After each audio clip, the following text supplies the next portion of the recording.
হচ্ছে আমার বাড়িতে স্পেশাল দিন, সেটা হলো এই দেখো দেখতে পাচ্ছ আজ হচ্ছে মনীষের আর সুনিতার বার্থডে একসাথে।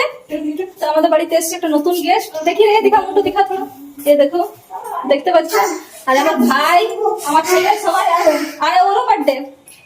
তো বন্ধুরা দেখতে পাচ্ছ জিজু আর শালি দুজনেরই জন্মদিনের মানে আমাদেরকে হতে হচ্ছে খাটতে হচ্ছে এত। আর দেখতে পাচ্ছ কত কত গিফট নিয়ে চলে এসেছি আমরা দু বোন মিলে, ছোট বোন আর আমি। আর এই এদের বার্থডে কেক কাটিং হতে শুরু হয়ে গেছে। আর ওই যে পুষ্পুটাকে দেখতে পাচ্ছ, ও বলছে না আমার বার্থডে, আমি কেক কাটবো। আর ওরা বলছে না ধর, বলছে না আমি একাই কাটবো। বলো কত বদমাস। তো ফির বন্ধুরা এই কেক কাটিং এরা করলো। আর দেখতেই পাচ্ছ গিফটে মনে হচ্ছে কি আছে এই গিফটগুলোতে। তো আমরা অনেক ভালো ভালো গিফট একটু ভেবে চিন্তা করে নিয়ে এসেছি। আর এই কেক কাটিং পর খাওয়া খাই হচ্ছে কেক। তো বন্ধুরা আমার সামর্থ্য মতো আমার যেরকম একটু গিফট হলো, আমি একটা রূপোর ব্রেসলেট দিলাম। তো মানুষ বললো খুব ভালো হয়েছে। আর এই মা খাওয়ালো কেক।